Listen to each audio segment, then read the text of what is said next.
Hey there, everybody. Welcome back to another episode of the Build Your Copywriting Business podcast. Hello, friends. Hello, hello. Hello. They were like, wait, which friends? Oh, that's us. That's me? you guys. Yeah. We're all friends. Yes. So as always, I'm joined by my fabulous co-host, Kate Sitars. Hello, Kate. Hello. And we have the pleasure today of talking again to Jame Schlesinger. James, last time we talked to you, we were just saying, it feels like it was yesterday, but it was a solid 8 months, and probably by the time this gets released, it will be more. But a lot has happened since then. So we wanted to do a little bit of catch up. And actually, before we get into that, we'll have a link to your previous interview so people can go listen to the whole thing. I listened to it myself again this morning. It's very insightful. But can you give us kind of where you were in a nutshell last time we talked to you?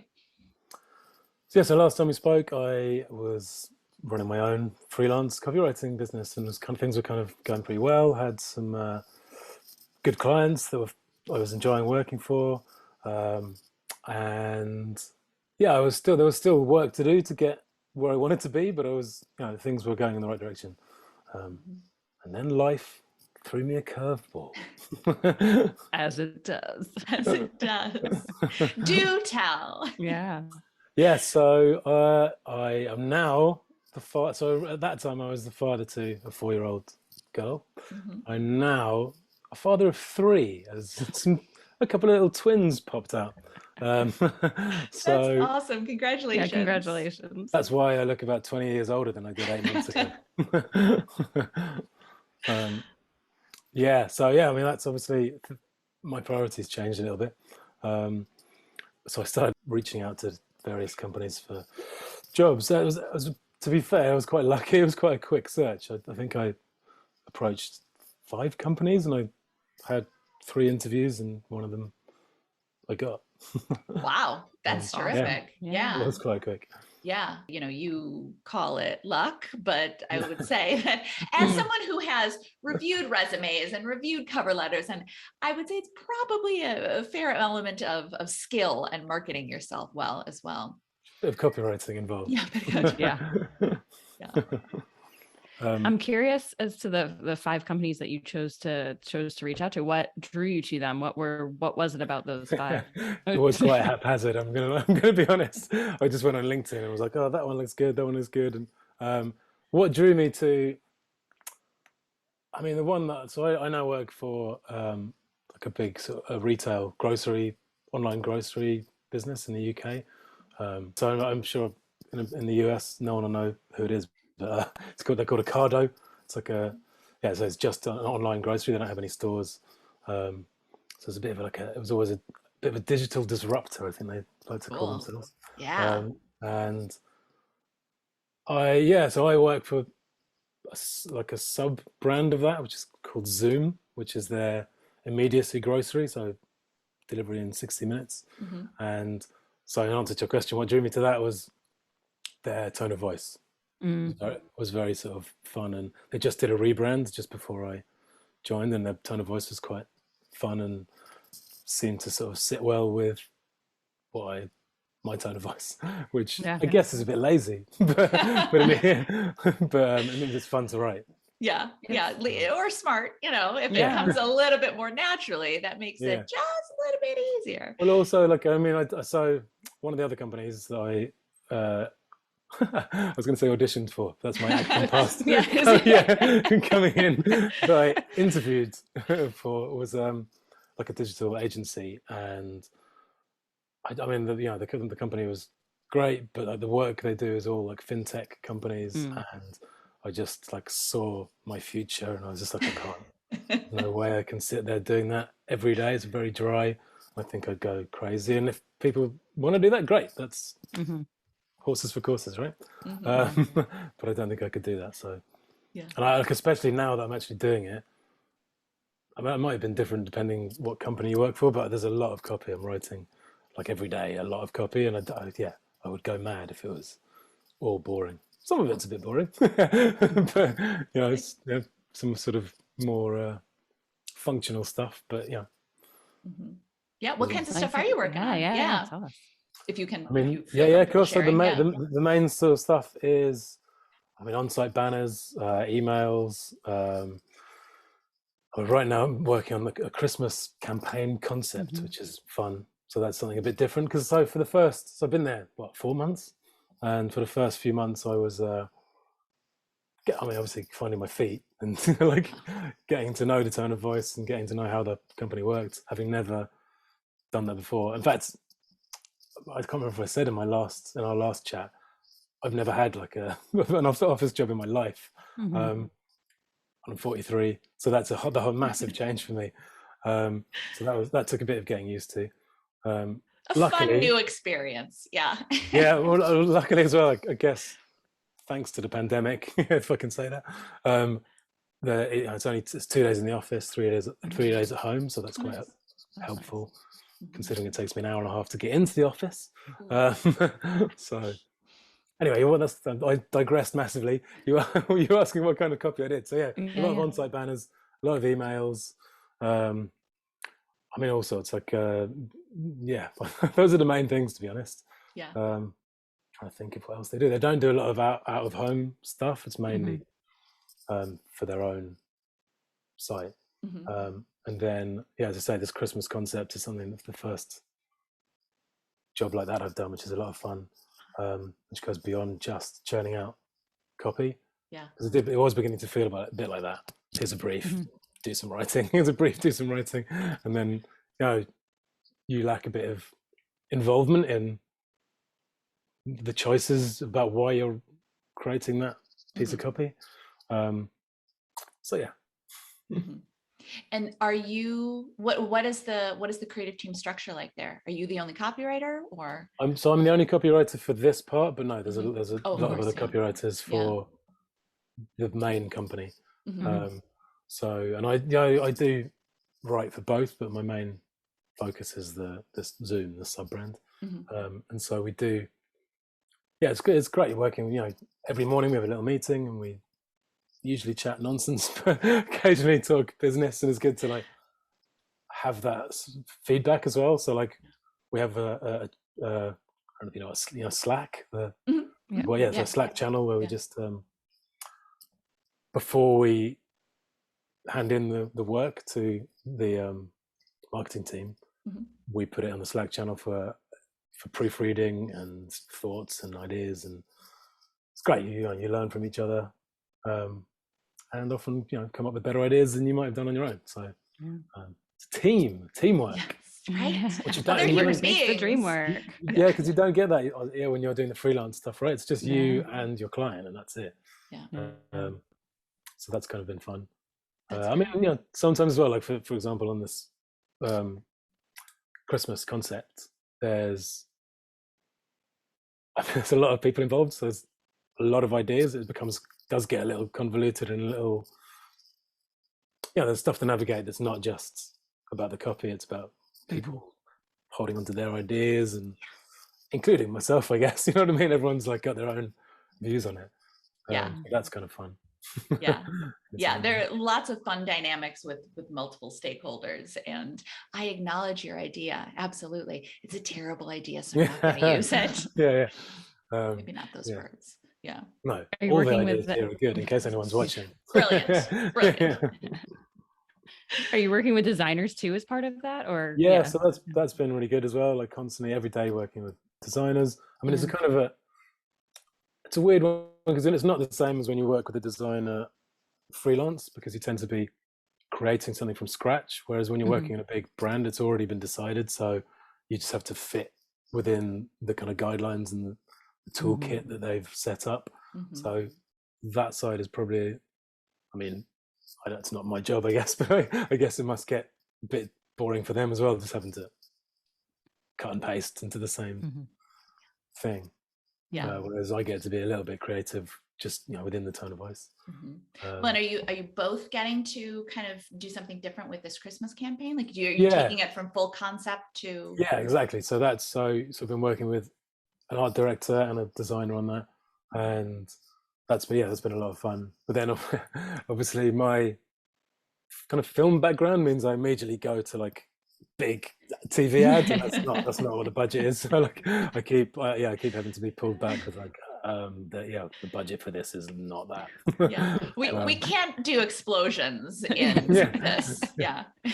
Oh man. Yeah, but it's funny because usually for something like a Christmas concept, you'll hang it off a TV ad, and then all your other creative will talk back to that. And there isn't that, so you have to just creating banners. I don't know, yeah, the stuff that's very, well, not boring, but you can't get a lot of story in there. Yeah.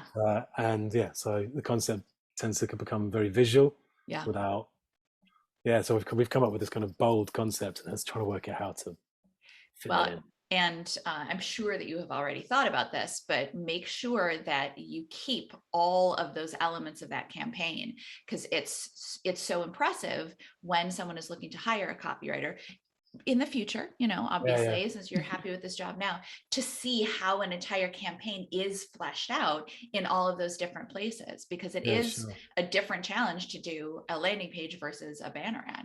Absolutely. Well, I mean, I've also been doing a bit of using my editing skills for the concept deck. I've been doing a bit of Photoshop and design stuff as well, so which has been fun. So it's not just copywriting I get to do. That's awesome. I mean, that's the main thing that what I've enjoyed about doing this is obviously, my start in copywriting was through you guys and as freelance stuff. And when you're doing that, it's a lot of pitching. But yeah, every day I'm writing copy and improving, and that has been amazing. That's fantastic. Yeah. I think it's good for people to hear the perks of being in an environment like that, where I would. I mean, it was not on the cards for me at all. What drew me into it from the initial ad from you guys was the freedom of it, and being able to write from anywhere. And obviously, life changed and things change. But I would kind of recommend anyone try this if they can, because you're going to learn so much so quickly. And then if you want to go back to freelance, which I think I plan to eventually, then you can. It's always there. And also how flexible it is. The other thing that I have learned, because the marketing side of it is something that I've never been really used to, and so that's been good as well, working with marketing teams and getting to understand that kind of thinking a bit more.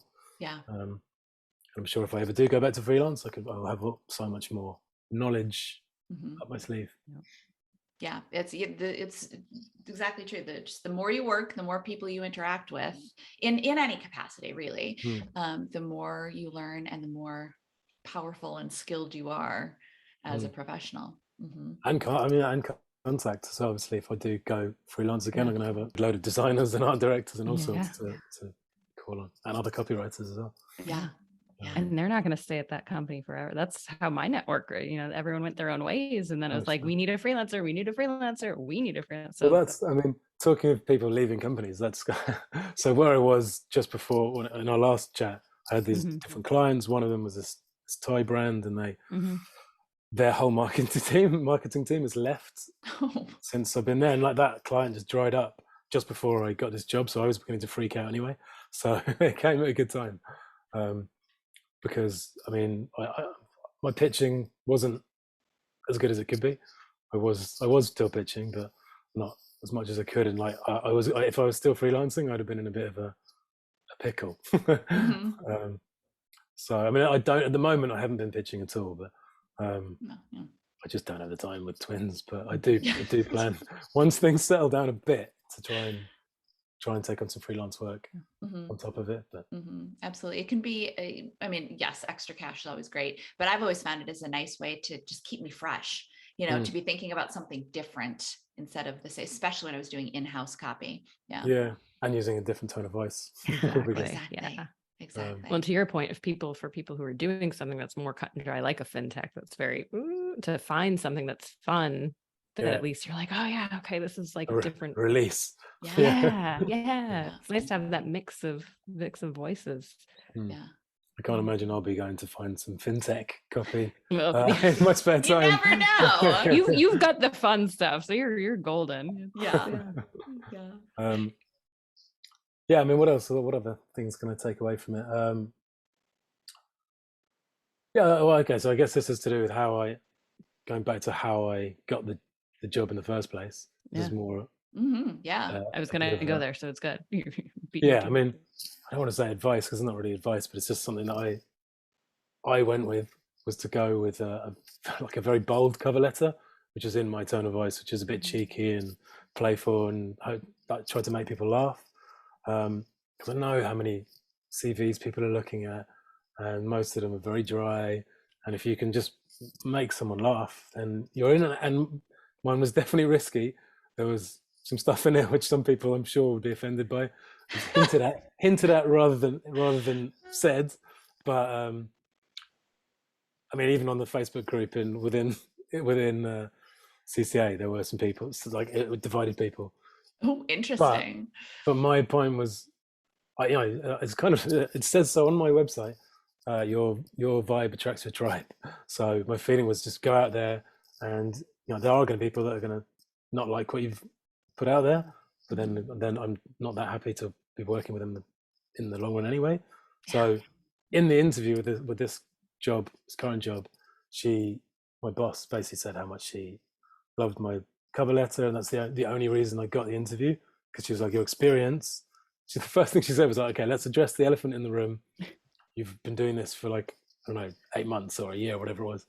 And and I was like, yeah, it's true. It's just the only reason I picked up the phone, well, not the phone, but I responded to your email was because of your cover letter, because it made me laugh, and so that got me the foot in the door. So yeah, I mean, like, the only reason that I called you was because of this excellent writing. Well, but also like because the humor, like, worked with her. It was her same kind of humor, and so put your personality into maybe not into your CV, but into your cover letter, so that people get you. If someone gets you, you're going to get a job that you're right for, basically, and not a job working for a fintech company that you're going to hate. Well, and I think that there is so many people, and I'm sure even copywriters too, although not our copywriters, nobody in CCA, but you just get used to that, like, to whom it may concern. I'm writing to inquire about the position of, and especially as a copywriter in marketing and advertising, if you can't market and advertise yourself in that cover letter, then you're good luck getting any kind of jobs. But when you can demonstrate that and add in some personality that kind of lets people self-select for the right people to be working with you, the right people to bring you on, it becomes magical. Yeah, it's the same with like talking about yourself on an about me page, right? It's like if you say the same things, like I've worked doing this for this long, and yada yada yada. It's boring. People want to know. Conversion copywriter, SEO. Let me pack all the jargon and I'm passionate about writing. Great. Yeah, I'm an out of the box thinker, or I'm a creative. I mean, I think we probably talked about this last time actually, but like that's one of the reasons how I did my about page was all quite cheeky. Well, the whole website had that playful tone, because I can sit there and tell you I'm a creative and I'm an out of the box thinker or whatever, but like unless you can see that in action, it doesn't really make any sense. So, and all those cover letters sound the same. Like I was reading someone's the other day, and like basically had those exact words in it, like I'm a creative out of the box thinker, blah blah blah. I think that's but must clearly be not everyone. Exactly. Way to demonstrate that you are not a creative out of the box thinker. Exactly. And I know we'll link to your portfolio. I mean, I personally keep referencing your about page all of the time, which I don't know if you saw. Congratulations, HubSpot, which is a huge company. I did see, good. I'm glad you saw it. It's good. Very cool. So people who don't know HubSpot, the two of you are having a conversation, listeners are going, what? HubSpot what? What are they talking about? Exactly. HubSpot highlighted James's portfolio in an article about some of the best copywriter portfolios out there that you can find. So yes, congratulations. I think there were like four of us from CCA. Yeah, four CCA. There were. So on our end, we were like, go CCA students. Go team. Yeah. I was surprised that the bit they went with as the standout bit, but I assumed they would go with the fun bit. people get over. But yeah, we'll definitely put a link to it because it is, if people haven't discovered it yet from your previous podcast episode, it's really instructive to see how you can add in, or not you can, how one can, and how James, you infused a lot of elements of your personality, but without making it about you. It's still very much about your clients and what you can offer potential clients, but they also get a really good feeling of what it's like to work with you, and you get to flex your skills in terms of demonstrating how you can be clever in one particular brand voice, your brand voice. I mean, it's a funny one. I was thinking the other day about if when I do leave this job, I guess I have to change it slightly because I have to bring that element of experience into it somewhere, which I guess, I'll find a way. But I'm sort of, at the moment, I'm a bit loath to do that because I like the focus of it being on the acting side of stuff. I'll find a way. Well, and it's if your background is in acting, it's still totally valid. Personally, I would think it's still totally valid to keep using that. It's just and part of what you infuse into the work that you do for all of your different types of clients. The types of clients you have and the jobs that you have don't have to define you as a copywriter. And not that you're saying that they would, but I think you can still. You've got options. Which is nice. You got options. Yeah. But yes, updating your portfolio. I'm sorry, that day will come one day. Like, oh man. Please. Yes. Do as we say, not as we do, because Kate and I are terrible at this. Keep your samples and set aside maybe like an hour a month to upload them to your site, because it will come to a time where you either want to apply for something new or you will go, oh no. And it will be hours of work to track it down, to upload them. And then you're going to be like, oh my God, I didn't even save that project. You're tracking down old contacts, being like, do you happen to have these files anywhere? So a note for you, James, and for everyone, screen grab everything. Your projects, screen grab everything, put them in a folder. If you're really, really good, set some time aside each month to update your portfolio, because I know people who would love to look for new jobs, but they've been in their jobs for so long and haven't captured their samples that they have the idea of having to go back and find all of that stuff, and the time that it would take to do that is a large part of what's keeping them in their job and keeping them from moving ahead. I mean, I do have a little folder on my desktop of the stuff I like. Good. I haven't in the cloud too, though, in case the desktop. Whether I'm allowed to use it, but I don't know. It's out in the world in public. Exactly. Presumably, if it's been released, then you're good to go. Yeah, sure. Yeah. Oh, that's terrific. Get it to the cloud in case you spill wine on your keyboard. That's very specific, Kate. Yeah. I don't drink wine at work normally, but good for you. Normally. Did we leave that out of how to be a copywriter? You should be drinking wine all day long. I watched Mad Men, and that was my hopes. Come on, Excuse me, where's the bourbon? I'm confused. Yeah, that's great. Well, so I mentioned, I listened to your earlier podcast earlier this morning, and what I find especially amusing is that at the end of the podcast, we said something like, obviously you can't predict the future, but where do you think you're going to be heading? What are you going to be doing? And throw out another prediction that'll be universal completely. We got twins last time, so just to see where's life going to take you. I mean, triplets.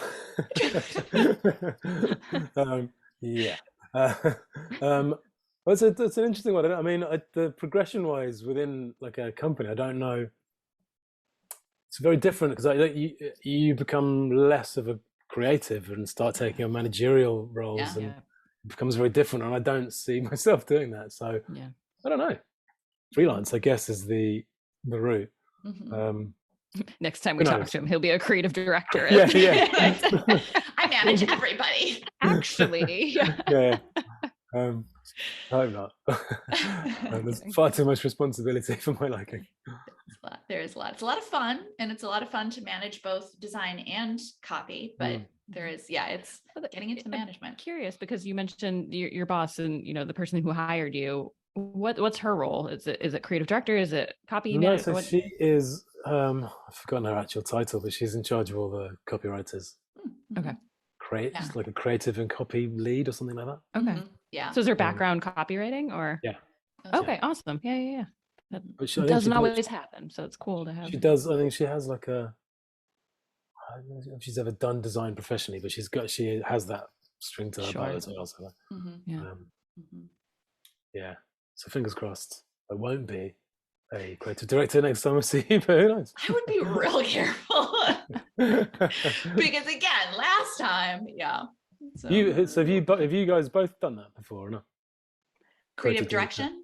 I have, creative direction really for our companies, but and then some freelance creative direction. But on staff, I've been a copy manager, so essentially like an ACD, associate creative director for copy. That's basically what my boss does, I think. Yeah. I mean, I guess the big thing for me now is how to start ramping up. Well, like eventually start ramping up if I want to go freelance clients and. How to do that, because obviously I wouldn't be able to just leave now because I'd have recommended. Zero clients. Big network now though, so that's all the toy people, Yeah. Find out where they went, reach back out to them. That's perfect. Connect up with them on LinkedIn, and the easier you can make it for people to find you, the better, because it's the same thing that Kate said. I have so much work that comes to me from previous, like years and years and years ago. People I worked with like 17 years ago will reach out because, I worked with Nicki. She was a copywriter, and I'm connected with her on LinkedIn. It's easy to reach out to me, and they remember it was good to work with me. And so I definitely need to build my LinkedIn. Actually, that's one of the things that. There you go. I might have talked in our previous chat actually about how I hadn't really jumped onto that yet because I was still kind of in between worlds.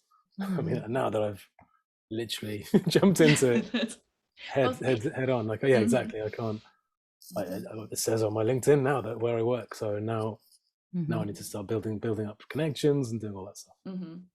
Yeah, exactly. Just setting some time aside just to connect with all those people from the previous positions and previous clients, just to make sure that they know how to find you and send stuff to you very easily. Yeah. True. Okay. Well, we can't wait to talk to you in another 8 months to find out, to hear about your creative direction career and your and the triplets. So it's gonna be very exciting. Maybe it's your guys' fault. Maybe you jinxed it. Pretty sure I don't have that kind of power, but maybe look into that, monetize it somehow. But it has been such a pleasure to catch up again. Congratulations on your continued copywriting success, on this position, on adding 2 more tiny people to your household. Good job with that. And please do continue to keep us updated. We love checking in and hearing what's going on. And and I know everyone in the group was thrilled to see your update of just. I need it's to just cool. I need to put an update in there about this actually, about working on stuff.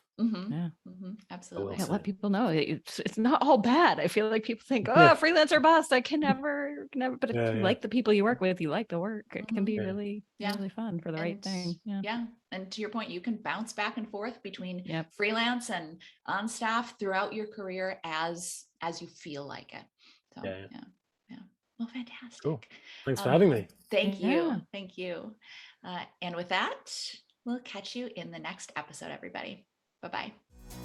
Like what you heard? Hit subscribe so you never miss a video. And if you're ready to take the first step toward becoming a copywriter yourself, sign up for our free video training right here.